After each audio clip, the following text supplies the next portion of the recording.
Hello guys, જો અહીંયા મારી પાસે એક પેન છે.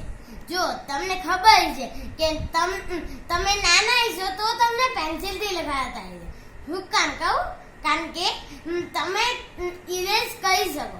એટલે પછી તમે મોટા થાવ, 18 યર્સ મોટા કે 5 યર્સ કે 12 યર્સ, ત્યાર પછી પેન આપે તમને. પેન આપીને તમને ફર્સ્ટ ટાઈમ દે તો ત્યારે તમે એમાં થઈ જાવ ને બસ તો તમને પછી વ્હાઇટનર મળે. વ્હાઇટનરમાં તમે ઇરેઝ આના પર કરી શકો.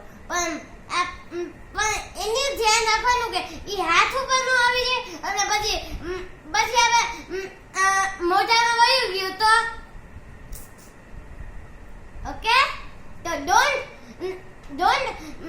don't use the whitener without adult.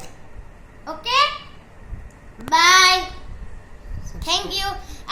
આ વિડિયો ને સારો લાગે તો શેર કરજો, સબસ્ક્રાઇબ કરજો અને